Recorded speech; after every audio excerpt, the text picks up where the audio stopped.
자, 도대체 전환사채가 뭐길래 2000년 초반에는 정말 개인 투자자들이 굉장히 어려웠어요. 전환사채, 신주인거부사채 물량을 막 찍어냈거든요. 그래서 여러분들한테는 발행시장과 유통시장을 구분할 줄 알아야 된다는 거 말씀드렸죠. 우리가 매매하는 시장은 유통시장이고 CB, 유상증자, 무상증자, 그 다음에 IPO하는 거는 발행시장이라고 했어요. 그래서 우리가 하는 유통시장보다 몇 배나 더 큰 것이 발행시장이기 때문에 발행시장에 대한 이해가 반드시 필요하다. 그러면 우리가 투자하면서 많이 접할 수 있는 게 CB, 전환사채예요. 2000년 초반만 하더라도 이 CB라든가 BW 갔을 때 많은 개인 투자자들이 이런 얘기를 해요. C박. 왜냐하면 전환사채를 발행하면 주가가 한도 끝도 없이 빠지는 경향이 있었거든요. 그렇기 때문에 CB에 대해서 굉장히 좋은 기억이 아니었다라는. 근데 우리가 이걸 파고들면 CB 발행에 대한 공시를 봤을 때 어디에서 우리가 사야 되는지 이걸 판단할 수 있고, 또 매수 어느 시점에서 매수해서 목표 주가를 얼마로 볼지 설정할 수 있는 가장 좋은 눈에 보이는 지표라는 거예요. 그러면 전환사채는 지난번에 말씀드렸을 때 부채라고 말씀드렸죠. 유상증자, 삼자배정은 자본이기 때문에 회사 입장에서는 부채지만 주식으로 전환되면 자본으로 돌기 때문에 재무 구조가 더 개선될 수 있기 때문에 최근 들어서 많이 발행돼요. 그렇다면 우리가 CB를 투자할 때, 전환사채를 투자하는 공시를 봤을 때 첫 번째로 여러분들 확인할 게 뭘 확인해야 될까요? 첫 번째는 이자율을 봐야 돼요. 자, A라는 기업은, 삼성전자라는 회사는 전환사채를 발행했는데 전환사채 이자율이 0%예요. 근데 삼성전자가 있는데 여기는 전환사채를 발행하는데 이자율이 7%예요. 그럼 여러분들 이자율을 비교했을 때 딱 깨달을 삼성전자가 좋은 회사일까요? 삼성전자가 좋은 회사일까요? 투자자들은 이자를 포기하고라도 투자할 수 있는 이유는 결국에 나중에서 주식으로 전환해서 평가 차익을 얻을 수 있는 확신이 높기 때문에 이자 0%로 발행하는 거거든요. 그러면 0%짜리를 발행한다? 그러면 그 회사는 여러분들이 좋은 회사다라고 판단하시면 크게 결과론적으로 벗어나지 않는다는 내 기대 범주에서. 자, 그 다음에 이자율은 그러면 낮을수록 좋은 거죠. 그러면 이제 전환사채 이따 공시를 보면 하나씩 짚어드리겠지만 리픽싱 조항이라는 게 있어요. 그러면 리픽싱이라는 거는 지금 최초 발행 가격이 10,000원인데 주가가 빠지면 이 10,000원에서 전환하는 행사 가격을 낮추는 게 리픽싱이라는 거거든요. 그러면 10,000원짜리를 액면가 500원까지 리픽싱 할 수 있는 회사가 좋을까요? 아니, 1번은 10,000원짜리 발행 가격이 액면가 500원까지 발행하는 회사가 A라는 회사예요. 자, B라는 회사는 액면가 똑같이 10,000원, 이자율 똑같고 액면가 똑같다고 전제해요. 자, 10,000원짜리를 발행했는데 리픽싱 한도가 7,000원이에요. 그러면 발행가의 70%가 한도죠. 이게 B예요. 자, C라는 회사는 10,000원을 발행했는데 리픽싱 최저 한도가 9,000원이에요. 그러면 90%가 최저 한도예요. 그러면 A라는 회사와 B라는 회사, C라는 회사 중에서 어느 회사가 좋은 회사일까요? 바로 C, 리픽싱의 한도가 최초 발행가 대비 높을수록 우리 투자자들에게는 굉장히 좋은 회사, 좋은 기회. 그 다음에 회사 입장에서도 자신감이 있기 때문에 투자자들도 리픽싱을 크게 가져가지 않고 작게 가져간다는 거예요. 자, 그렇기 때문에 리픽싱 비율이 낮을수록 좋은 회사, 70%보다는 90%가 좋다고 말씀드렸죠. 자, 그 다음에 지금 자금을 조달하는데 이 자금을 쓰는 게 부채 상환 아니면 직원들 월급 주고 운영비 목적으로 발행한다? 그러면 이런 것들은 굉장히 자금 조달 성격이 매우 불량하죠. 대신에 어떤 회사는 물량 수주를 받는 게 많은데 발주받은 물량을 생산하지 못하기 때문에 생산 설비를 늘리기 위한 투자로 받았다. 그러면 이런 회사들은 실적이 더 좋아진다는 거죠. 그렇기 때문에 발행 자금의 용도 또한 여러분들이 굉장히 중요하게 살펴봐야 된다는 것, 이 부분을 봐야 될 거고. 자, 그 다음에 또 보면 100억을 조달하는데 투자자가 우리가 알고 있는 금융권이라든가 우리가 알고 있는 뭐 삼성전자가 100억을 투자해줬다. 이런 것들은 굉장히 좋죠. 근데 듣도 보도 못한 법인인데 법인의 등기부등본을 떼보니까 자본금이 1,000만 원이에요.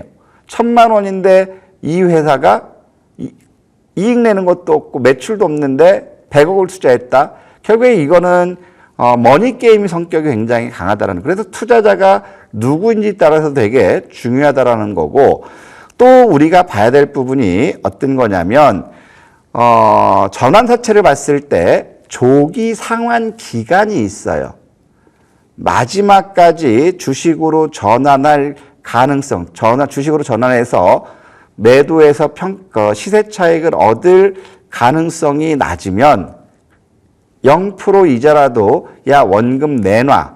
그럼 회사 입장에서는 그 돈을 갚기 위해서 다시 차환 발행하든가 대출을 일으키든가 아니면 자산을 매각하든가 이런 방법이잖아요. 그렇기 때문에 조기 상환 만기가 지난 전환사채는 굉장히 좋다. 왜냐하면 이런 것들은 주식으로 전환할 수밖에 없기 때문에. 그리고 여러분들이 봤을 때 자, 지금 리픽싱의 최저 한도가 70%라고 했을 때 10,000원에 발행한 전환사채 한도가 7,000원인데 현재 주가가 6,000원이다. 근데 재물을 보니까 이익 증가율은 그렇게 좋진 않지만 꾸준히 이익을 내고 있고 부채비율도 양호하다. 그러면 여러분들은 이런 주식은 사야 될까요? 말아야 될까요? 최저 한도는 7,000원인데 현재 시장에서는 6,000원이다. 그럼 저 같으면은 재무 안전성이 있다면 이 기업은 매수한다라는 거예요. 왜냐하면 이자율 0%짜리가 만기가 조기 상환 지나갔는데 조기 상환 안 했다? 그럼 주식으로 전환시킬 거라는 거죠. 그렇기 때문에 여기서 우리가 눈으로 가격 100억을 투자한 사람보다 주당 1,000원을 더 싸게 사면 결국에 우리는 주당 1,000원만큼 초과 수익을 얻을 수 있기 때문에 이게 눈에 보인다라는 거죠. 그래서 우리가 봤을 때 이제 전환사채를 발행하는 기업들의 주가를 보면 전환사채 발행, 자본조달 0%짜리 자본조달은 긍정적인 호재로 작용할 수 있지만 그 기업의 주가는 올라가지 못해 반짝했다가 지지부진해요. 왜? 투자자의 입장에서는 리픽싱 한도를 최저로 낮추기 위해서 주가는 빠진다라는 거죠. 그렇기 때문에 여러분들이 전환사채를 발행한 기업들은 자본 조달이라 해서 좋다고 해서 투자 들어가는 게 아니라 리픽싱 한도 부근까지는 빠질 수 있다는 걸 염두에 두시면서 리픽싱 한도까지는 가급적이면 접근하지 않는 게 좋다. 이런 말씀을 드리는 거예요. 자, 그러면 여러분들 한번 숙제를 한번 내드려 볼게요. 자, 최근에 공시를 보니까 이런 공시를 냈어요. 리픽싱 한도를 70%까지 하기로 했다가 정정 공시를 냈는데 리픽싱 조항을 폐지시켰어요. 그럼 투자자 입장에서는 10,000원에서 7,000원까지 조절할 수 있는데 7,000원까지 조절하는 리픽싱 조항을 삭제했어요. 그럼 10,000원이에요. 그러면 이 회사 주가는 올라갈 가능성이 클까요?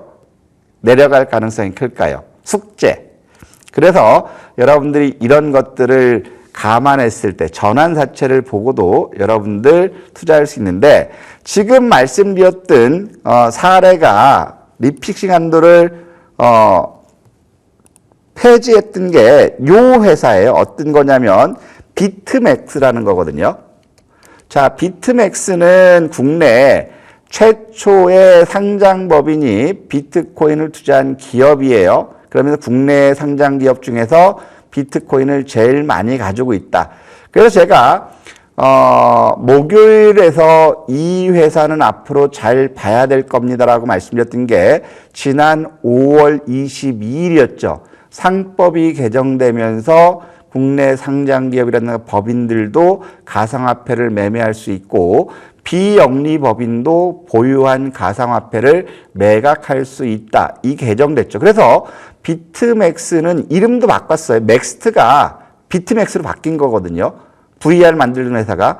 그러니까 지금 250개 최대 가지고 있다. 그러면 이런 회사들이 공시를 여러분들 찾아보면 이게 이제 시간이 걸리니까 여러분들 공시 찾아보면 5월 요 시점에서 언제냐면 5월 21일 시점에서 26일 시점에서 비트맥스는 리픽싱 한도를 없앴어요.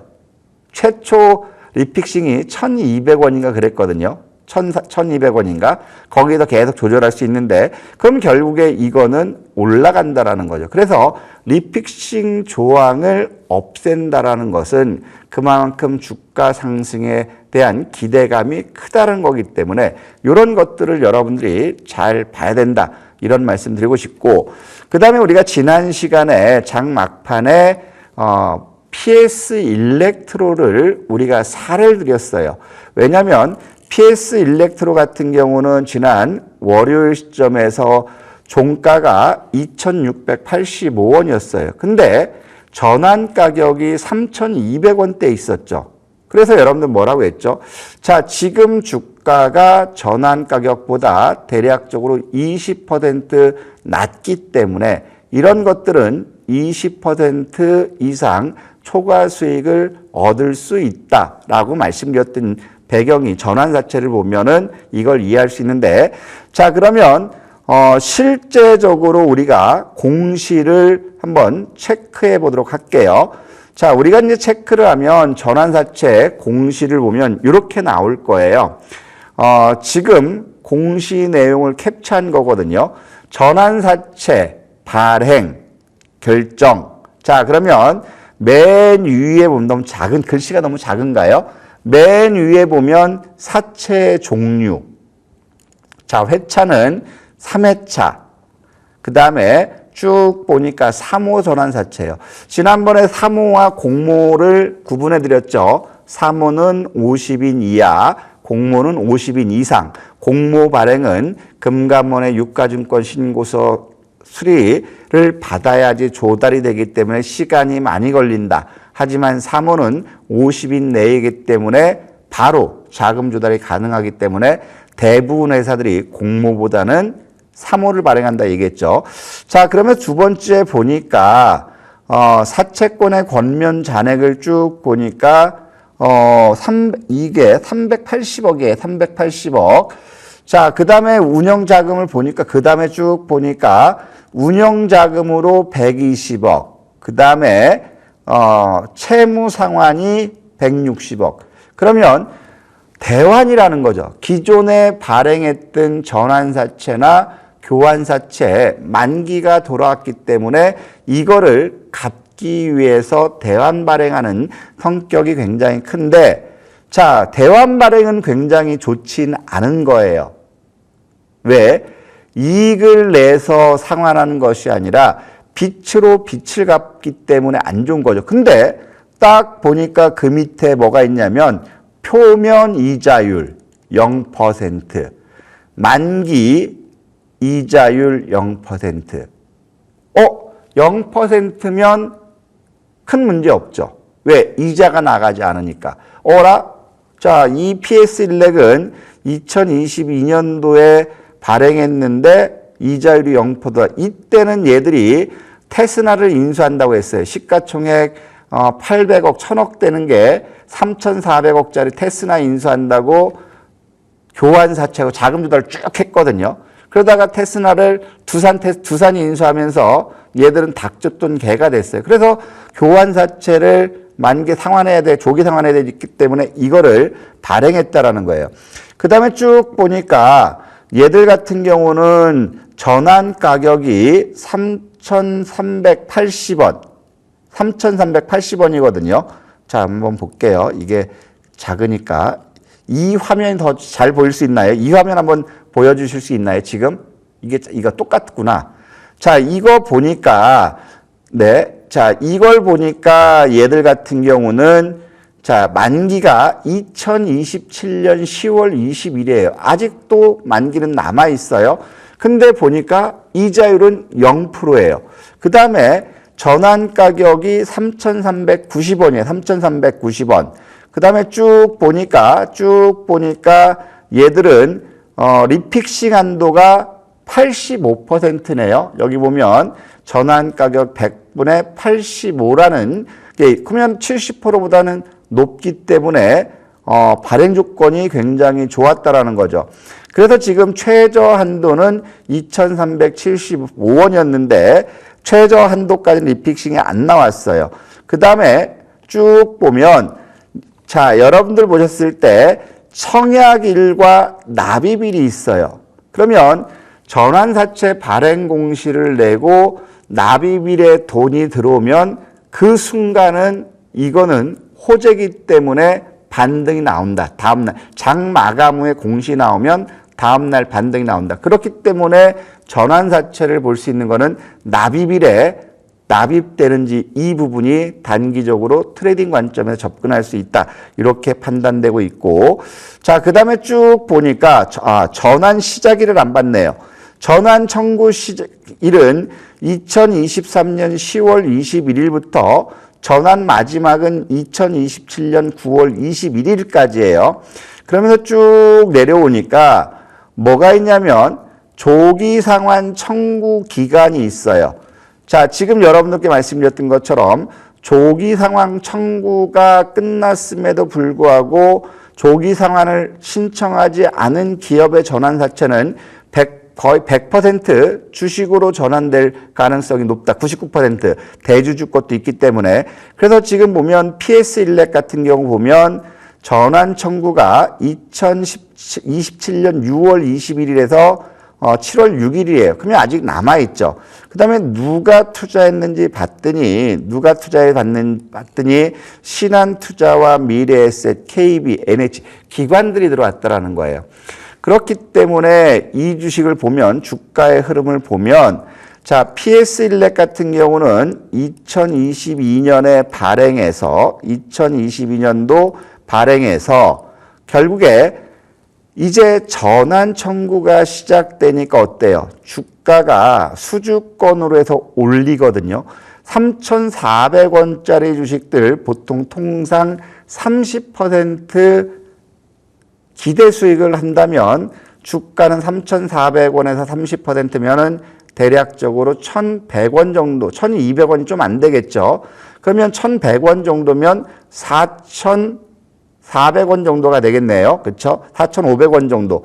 그렇기 때문에 지금 보면 주가는 쭉 보면 전환 청구 시점에서는 주가가 올라가는 그런 모습이고 그 다음에 아까 최저 한도가 2,345원이라고 했어요. 저희 또한 이 주식은 작년 11월 달에 시장이 안 좋으면서 통신주들의 업황부진으로 빠졌지만 2,000원이면 2,340원 되면 15% 싸기 때문에 2,000원에서 2,100원대까지는 매수하자라고 했던 거거든요. 목표 주가는 아까 말씀드렸던 것처럼 30% 잡으면 3,500원에서 4,500원, 4,400원에서 4,500원 목표로 갔는데 실질적으로 여기서 보면 테슬라의 자율주행 모델이 외국의 선진 기업들보다 성능이 굉장히 좋다. 납품이 됐다. 그것 때문에 이렇게 급등했어요. 그러면 여기서 급등하면서 전환권자들은 매도하고 엑시트하고 나갔다라는 거죠. 그래서 지난번에도 보면 자, 통신 섹터들을 봤을 때 2,600원이면 전환권 최저 한도까지 왔고, 근데 실질적으로 리픽싱이 아직 안 됐기 때문에 3,300원 수준에 있다라고 말씀드렸죠. 그렇기 때문에 이런 것들은 반등 나온다. 그러면 지금 이제 공시를 보면 자, 지금 PS 일렉 같은 경우는 공시를 보면 조기 상환도 했어요. 조기 상환도 했고, 자, 왜 안 나오죠? 있다. 조기 상환도 했고, 쭉 한번 최근 들어서 보면 얼마가 남았냐 보면 380억 중에서 올 분기 보고서를 한번 보면 남아있는 게 30, 요거는 시간 관계상 제가, 요건 생략할게요. 요거 주석을 재무제표의 주석을 보면, 지금 미전환 가격이 여기 나온다라는 거거든요. 380억에서 조기 상환했고, 일부로는 주식 전환했기 때문에, 자, 이거는 나갔다. 그렇기 때문에 이제 부채 비율은 낮아지고, 부채가 자본으로 전환되는 그러한 국면이기 때문에 이런 것들은 매수 기회로 우리가 볼 수 있다라는 것. 이 부분을 말씀드리는 거예요. 그래서 전환사채를 봤을 때 여러분들 다시 기억하실 거는 어떤 거냐면 전환사채를 볼 때는 이자율,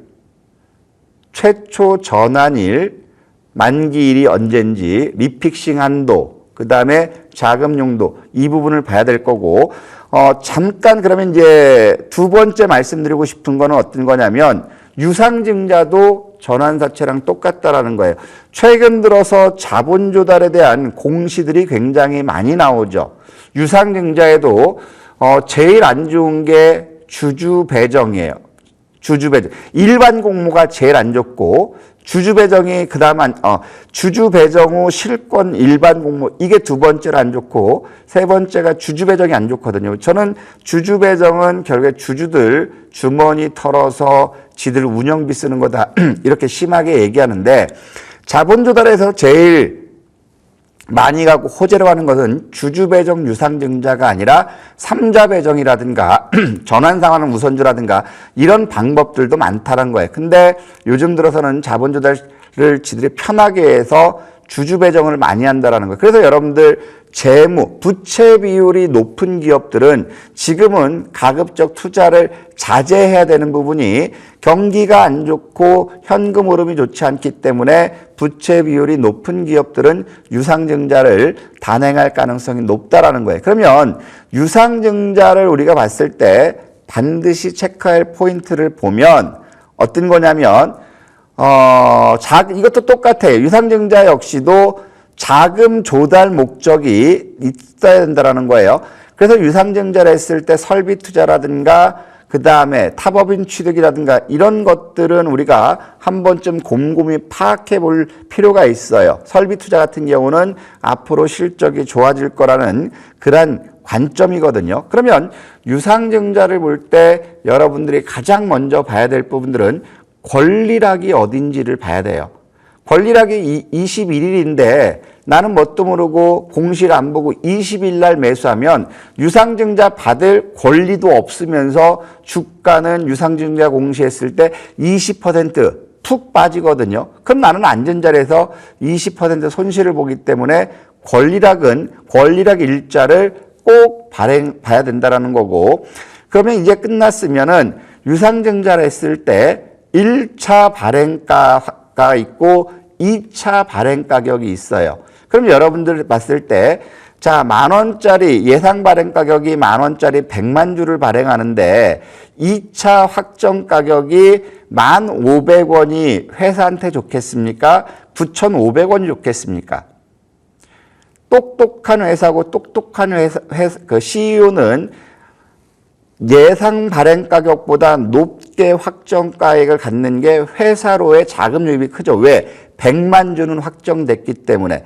그래서 확정 가액을 결정하는 5일 전부터는 회사 입장에서는 적극적으로 IR이라는 홍보 활동을 한다라는 거예요. 그러면 우리가 유상증자 공시를 보고 나서 권리락 이후에 주가가 급격히 빠졌다가 반등 나온다. 그러면 권리락 이후에는 반등 기회 잡을 수 있고 첫 번째. 두 번째로 뭐냐면 2차 발행 가격 확정 시점에서 4일 전부터 5일 전 여기서부터는 주가를 움직이는 그러한 작업들을 많이 한다. 왜냐하면 한 달 평균, 보름 평균, 일주일 평균, 하루 당일 평균 여기에서 낮은 거를 하기 때문에 주가가 높여야 된다는 거죠. 그리고 2차 발행 가격이 확정됐으면 이제 제일 중요한 거는 청약일 또 홍보 IR예요. 왜? 실권 나오면 안 되니까. 두 번째 제일 확실할 때는 언제요? 납입일이라는 거예요. 그러면 유상증자 가지고 우리가 매수할 수 있는 기회는 이렇게 3번 나온다라는 것. 그러면 유상증자의 사례는 다음 주에 제가 좀 더 자세하게 말씀드리고 다음 주에는 가격 비교했을 때 매집 주체의 평균 가격을 분석하는 것 유상증자 설명한 다음에 발행하도록 하겠습니다. 그렇기 때문에 당부드리면 공시를 가지고 우리가 매수할 수 있는 타이밍을 잡을 수 있다는 것, 이 부분을 여러분들이 피부로 느끼신다면 지금과는 굉장히 다른 투자 수익을 얻으실 수 있다. 이 말씀 드리면서 오늘 여기서 마치도록 하겠습니다. 감사합니다.